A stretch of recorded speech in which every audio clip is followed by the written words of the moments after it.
নমস্কার। এই এসএসসি কাণ্ড নিয়ে পশ্চিমবঙ্গ রাজ্য সরকার কিন্তু একটা বিরাট বড় প্যাঁচে পড়েছে, বিরাট বড় গেরো বা সমস্যায় আটকে পড়েছে। আরজিকর কাণ্ডের সময় হয়ে যাওয়া বিপুল বিরাট একটা বড় জনসমুদ্রের মতো গণ আন্দোলনেও কিন্তু রাজ্য সরকার এই রকম সমস্যার সামনে পড়েনি। যদিও সেই আন্দোলনটা আকারে বিরাট বড়, অনেক বড় ছিল, তার তুলনায় এসএসসি নিয়ে যা হচ্ছে তা অনেক ছোট, কিন্তু সমস্যাটা অনেক বেশি। কারণটা কি না, কয়েকদিন আগেই শিক্ষামন্ত্রী খুব পরিষ্কার করে জানিয়েছিলেন যে 21 তারিখের মধ্যে যোগ্য অযোগ্যের তালিকা প্রকাশ করা হবে। তার সঙ্গে এও জানিয়েছিলেন সেটা অবশ্য আইনি পরামর্শের উপর নির্ভরশীল।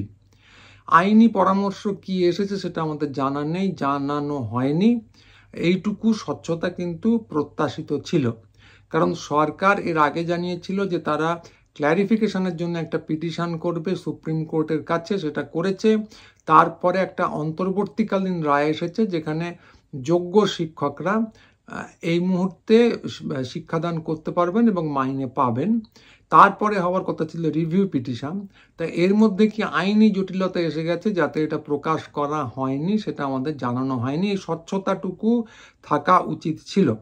তো যা পরিবর্তে যা শোনা যাচ্ছে তা হলো নানা রকম কাউন্সিলিংয়ের তারিখের কথা। 1 থেকে 4 নম্বর কাউন্সিলিং পর্যন্ত যারা উপস্থিত ছিলেন তারা বৈধ, তারপরে যারা ছিলেন তারা বৈধ নন, ইত্যাদি নানা কথা। এর সত্য মিথ্যা যাচাই করার কোনো উপায় নেই, কারণ কোনো সরকারি ব্যাখ্যা এখনো পর্যন্ত পাওয়া যায়নি। তো জটিলতা একটা আছে, সেটা নিয়ে অবশ্য কোনো সন্দেহ নেই, যদিও সেটা পরিষ্কার করে বলা হয়নি, কিন্তু অনেকগুলো জটিলতাই থাকতে পারে। প্রথম সম্ভাব্য জটিলতা এই, যেটা আমরা আন্দাজ করতে পারি, সেটা হলো ওএমআর শিট থেকে যোগ্য অযোগ্যের তালিকা নির্ধারণ করা হবে, এটা আমরা ধরে নিতে পারি। তো ওএমআর শিটগুলো এসএসসির কাছে ছিল না, নেই এখনো। একটি সোর্স থেকে, একটি ভেন্ডারের কাছ থেকে সেগুলি উদ্ধার করা হয়েছে, 2টো কপি তার। তো সেই লিস্টটাকে ধরেই কিন্তু যোগ্য অযোগ্যের বিচার হবার কথা। এবার সেই ওএমআর শিটগুলো যেগুলোর হার্ড কপি নেই, যেগুলো শুধুমাত্র সফট কপি আছে, সেগুলো বৈধ না অবৈধ সেটা কিন্তু কেউ জানে না। এসএসসি আগেই বলে দিয়েছে জানি না, আদালতে দীর্ঘ বিচার যখন চলছিল তখনই জানিয়েছে তারা জানে না। আদালতও সন্দেহ প্রকাশ করেছে। ওদিকে যোগ্যরা বলেছেন, তাদের আইনজীবী বলেছেন আদালতে গিয়ে, এটা রায়েই লেখা আছে যে তাদের আইনজীবীরা বলেছেন যে ওই ওএমআর শিটগুলো সব ঠিক। অন্যদিকে তথাকথিত অযোগ্য যারা, তাদের আইনজীবী আবার খুব স্পষ্ট করে বলেছেন ওইগুলোর কোনো বৈধতা নেই। ফলে এটা নিয়ে একটা তীব্র জটিলতা আছে। আদালত কোনো নির্দিষ্ট উপসংহারে পৌঁছয়নি, সন্দেহ প্রকাশ করেছে। সেই সন্দেহের উপর ভিত্তি করে কি করে সবার চাকরি চলে যেতে পারে, এ নিয়ে একটা প্রশ্ন থাকতে পারে, যেটা আমরা আগেই করেছি, কিন্তু এই এপিসোডে সেই প্রশ্নটা আরেকবার তোলার কোনো মানে নেই। এখানে জটিলতা নিয়ে কথা হচ্ছে। জটিলতা হলো এই যে সম্ভাব্য জটিলতা, যেহেতু এসএসসি সরকারিভাবে কিছু জানায়নি, ফলে এটা সম্ভাব্য জটিলতা এই যে ওগুলো প্রকাশ করতে গেলে, ওই ওএমআর শিট ধরে যোগ্য অযোগ্যের তালিকা প্রকাশ করতে গেলে এসএসসিকে মেনে নিতে হবে যে যে তালিকাটা পাওয়া গেছে, যে সফট কপিগুলো পাওয়া গেছে, সেগুলো কিন্তু সম্পূর্ণ রকম বৈধ। তো কথাটা হচ্ছে যে এসএসসি সেটা করবে কিনা, করতে পারে কিনা, এসএসসির সেই এখতিয়ার আছে কিনা, ওগুলোকে যোগ্য বলে ঘোষণা করে দিলে, ওগুলোকে সঠিক বলে ঘোষণা করে দিলে ওই সফট কপিগুলোকে, এবং তারপর তালিকাটা বানালে অন্য কোনো প্যাঁচে পড়বে কিনা, এগুলো আইনি প্রশ্ন, সেগুলো উঠে আসতেই পারে, কিন্তু এগুলো খুব পরিষ্কার করে বলে দেওয়া উচিত ছিল। দ্বিতীয় সম্ভাব্য জটিলতা হলো যদি ধরে নেওয়া হয় যে ওইগুলো সম্পূর্ণ বৈধ, ওই যে সফট কপিগুলো পাওয়া গেছে, তাহলেও সেখান থেকে একটা যোগ্য অযোগ্যের পূর্ণাঙ্গ তালিকা বানানো কি এই কয়েকদিনের মধ্যে সম্ভব আমার জানা নেই। তবে এসএসসি পরীক্ষার ফলাফল বার করতে অনেক দিন সময় নেয়, আপৎকালীন ভিত্তিতে হলেও তার অন্তত ভগ্নাংশ সময় লাগা উচিত। এটা দ্বিতীয় সম্ভাব্য কারণ। এরকম আরও সম্ভাব্য কারণ থাকতে পারে, কিন্তু সবকটাই সম্ভাব্য, কারণ এসএসসি খুব পরিষ্কার করে কিছু বলেনি যেটা তাদের বলা উচিত ছিল। এই যে বলা উচিত ছিল কিন্তু বলেনি, এটাই হলো সেই কারণ যে কারণে এসএসসি এবং রাজ্য সরকার একটা বড় প্যাঁচে, যা তারা এর আগে পড়েনি। তা প্যাঁচটা কি, যে জিনিসটা যে এইখানে পৌঁছেছে তার দায় কিন্তু সম্পূর্ণ রকমভাবে সরকারের এবং অতি অবশ্যই এসএসসির। তো দুর্নীতি যে এখানে হয়েছে সেটা নিয়ে কারো কিন্তু কোনো সন্দেহ নেই। তর্ক যেটা, সেটা হলো কত শতাংশ দুর্নীতি, কতজন যোগ্য কতজন অযোগ্য, দুর্নীতি নিয়ে কারো কোনো সন্দেহ নেই। সেটা এসএসসিও স্বীকার করে নিয়েছে, এ নিয়ে কেউ কোথাও কোনো তর্ক আদালতে তোলেনি কিন্তু। ফলে দুর্নীতি হয়েছে সেটা ধরে নেওয়া যায়।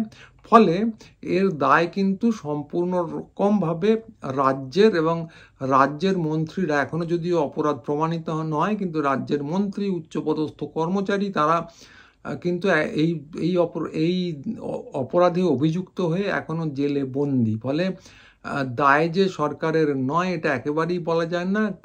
দায়টা ঠিক উল্টোভাবে সম্পূর্ণ রকমভাবে সরকারের।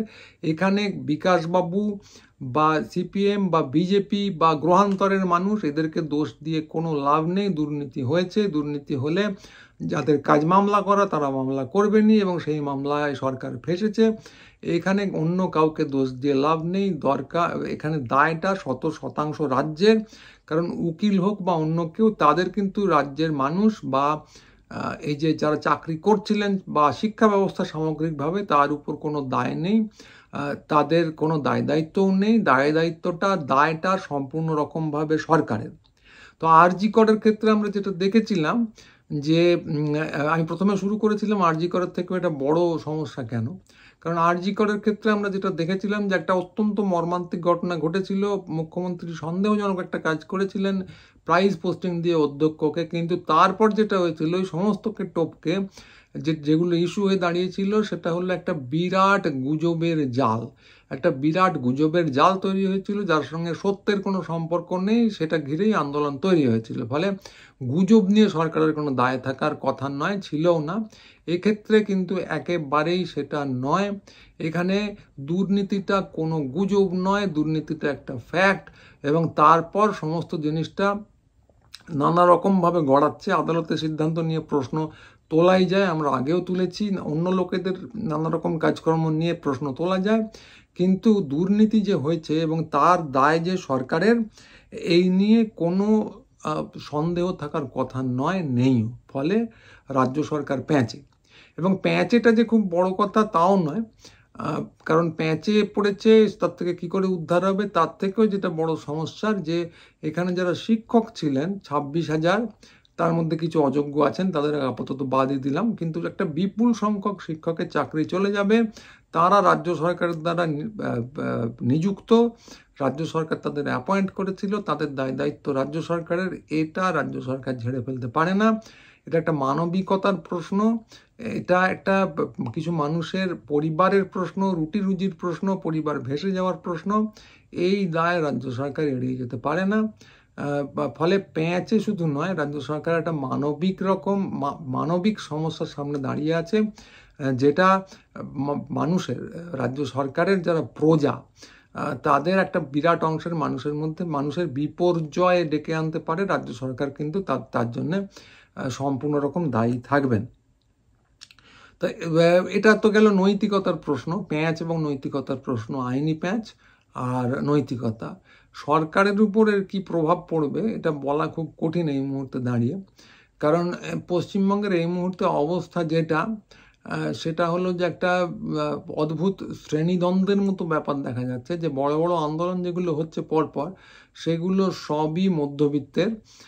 উল্টো দিকে বর্তমান শাসক দল বলুন, রাজ্য সরকার বলুন, তারা নানা রকম প্রকল্প করে দাঁড়িয়ে আছে গরিব মানুষের সমর্থনের উপর।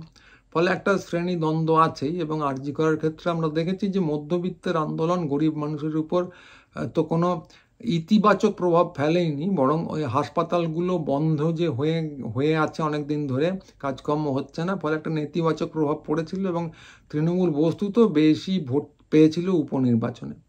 তো এক্ষেত্রেও সেটা হওয়ার একটা সম্ভাবনা আছে, নেই তা নয়। কারণ শিক্ষা ব্যবস্থার ক্ষেত্রে শিক্ষকরা মূলত, শিক্ষকদের চাকরি দিতে হবে, চাকরি চাই ইত্যাদি এই দাবিগুলো মূলত মধ্যবিত্তের, গরিবের সঙ্গে বিশেষ কোনো সম্পর্ক নেই। ফলে প্রভাব নাও পড়তে পারে সরকারের উপরে, গ্যারান্টি দিয়ে কিছু বলা যাবে না। কারণ একটা এফেক্ট, একটা ফলাফল থাকে যাকে আমরা বলি স্পিল ওভার এফেক্ট, অর্থাৎ কিনা এক জায়গায় আলোড়ন শুরু হলে তার প্রভাব অন্যত্র পড়ে, সেটা পড়তেও পারে কিন্তু সম্ভাবনা কম। কিন্তু সরকার নড়বড় করুক বা না করুক, আগের কথাটায় আমি আবার ফিরে যাব, সরকার প্যাঁচে, কারণ নৈতিক এবং আইনি দায়িত্বটা সম্পূর্ণ রকমভাবেই সরকারের। তো এটা যেহেতু আমি রাজনীতির কথায় চলে এলাম একটু আগেই, যে সরকার পড়বে কি পড়বে না, কাজে বিরোধীদের কথাও বলে নেওয়া ভালো। পশ্চিমবঙ্গের সমস্যাটা কিন্তু শুধু শিক্ষক নিয়োগের নয়, শিক্ষা ব্যবস্থার সমস্যাটা অনেক বড়, অনেক বিস্তৃত। সেটা শুধু নিয়োগের ক্ষেত্রে সীমাবদ্ধ নয়, স্কুলগুলো পরপর বন্ধ হয়ে যাচ্ছে। আমরা সবাই জানি যে স্কুলগুলো টিকে আছে সেগুলো কিন্তু শুধুমাত্র ওই আবার শ্রেণীদ্বন্দ্বের কথা চলে আসবে, নিচের তলার মানুষে ভর্তি হয়ে যাচ্ছে।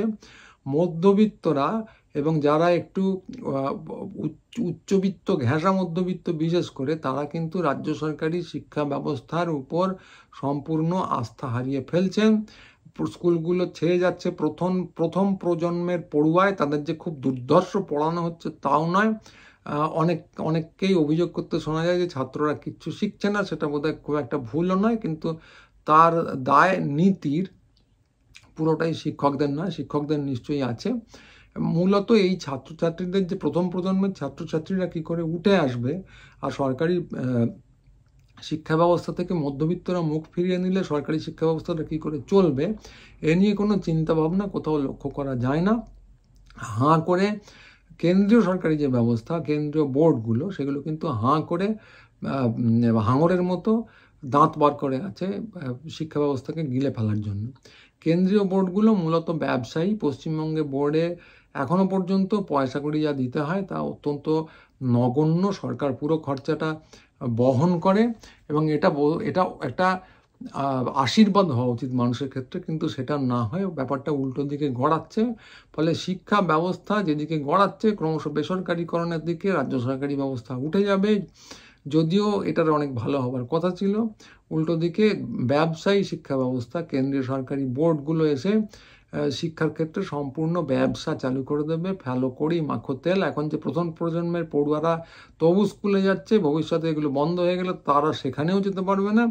ফলে এই যে শ্রেণীদ্বন্দ্বের কথা বলছিলাম, উচ্চবিত্ত বনাম নিম্নবিত্ত, সেটা আরও তীব্র বড় আকার ধারণ করবে। রাজনীতির ক্ষেত্রে যাই হোক, শিক্ষার ক্ষেত্রে এটা একেবারেই কাম্য নয়। ফলে বিরোধী পক্ষ যারা আছেন তারা যদি আন্দোলনটা স্রেফ নিয়োগে নিয়োজিত না করে পুরো বিষয়টা একটু ভালো করে দেখেন, এই শ্রেণীদ্বন্দ্বটাকে শুধু এখানে না সর্বত্রই, কিন্তু এখানে শিক্ষার কথা বলছি বললে শিক্ষাতে আলাদা করে বলতে হবে যে এই শ্রেণীদ্বন্দ্ব, শ্রেণী বিভাজনের দিকে যদি নজর দেন, গরিব মানুষের দিকে যদি নজর দেন এবং সামগ্রিক শিক্ষা ব্যবস্থাটাকে নিয়ে আন্দোলন করার কথা ভাবেন, তাহলে বোধহয় পশ্চিমবঙ্গের শিক্ষা ব্যবস্থা একটা জায়গায় পৌঁছতে পারে। কারণ বিরোধীদের আন্দোলনেরও একটা দাম আছে। আন্দোলনগুলো যদি কেবলমাত্র মধ্যবিত্তের চাকরি কেন্দ্রিক হয়ে যায় তাহলে কিন্তু রাজনৈতিকভাবেও বিরোধীদের কোনো ভবিষ্যৎ নেই। ফলে অবস্থাটা যেখানে দাঁড়িয়ে আছে সেটা হলো যে রাজ্য সরকার পেঁচে পড়েছে, কিন্তু রাজ্য সরকারের মনে হচ্ছে না এই মুহূর্তে রাজনৈতিকভাবে ইমিডিয়েট কোনো বিপদ আছে, ইমিডিয়েট কোনো ডেঞ্জার আছে, যদিও নৈতিক এবং আইনিভাবে তারা তীব্র রকম পেঁচে পড়েছে। উল্টো দিকে বিরোধীদের আন্দোলন করা উচিত ছিল সমস্ত শিক্ষা ব্যবস্থাটা নিয়ে, কিন্তু তারা যেটা করে চলেছেন এখনো পর্যন্ত যা দেখেছি, ভবিষ্যতে অন্যরকম হলে নিশ্চয়ই বলবো, তারা যেটা করে চলেছেন সেটা হলো যে কেবলমাত্র মধ্যবিত্ত এবং যারা উঁচুর দিকে উঠছেন সেরকম মধ্যবিত্তদের চাকরি নিয়ে আন্দোলন।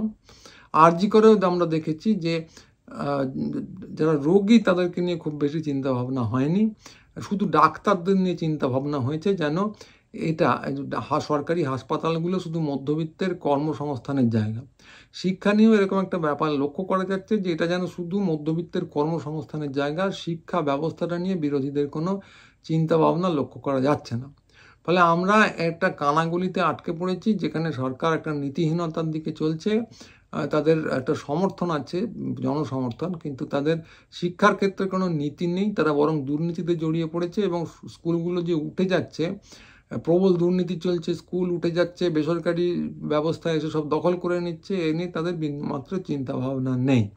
উল্টো দিকে বিরোধীরা কি করে চলেছেন? বিরোধীরা শুধু মধ্যবিত্তের নিয়োগ নিয়ে আন্দোলন করে চলেছেন, যার প্রভাব সমাজের অন্য স্তরে কতটা পড়বে বলা খুব কঠিন। ফলে অবস্থাটা ভালো নয়, আমরা একটা কানা গলিতে আটকে পড়েছি। এটা নিয়ে যদি চিন্তা ভাবনা করা হয় তাহলে মনে হয় সমাজের কিছু একটা উপকার হতে পারে। তো বিরোধীরা যদি চিন্তা ভাবনা করেন, উপকার হয়, সব শাসক দল যদি চিন্তা ভাবনা করেন তাহলে তো সোনায় সোহাগা। আর আমরা যারা সাধারণ মানুষ আছি, তারা যদি এই আওয়াজটা তুলতে পারি তাহলে নিঃসন্দেহে ব্যাপারটা একটা অন্যদিকে গড়াতে পারে। তো আজকের এপিসোড এইটুকুই। গুরুচন্ডালী যারা দেখছেন তাদের সকলকে ধন্যবাদ। অবশ্যই সাবস্ক্রাইব করুন, আমাদের সাইটে আসুন, সাইট দেখুন, আমাদের কাজকর্মের সঙ্গে যুক্ত হন, তাহলে আমাদের প্রত্যেকেরই ভালো লাগবে। আজকে এইটুকুই, সবাই ভালো থাকবেন। নমস্কার।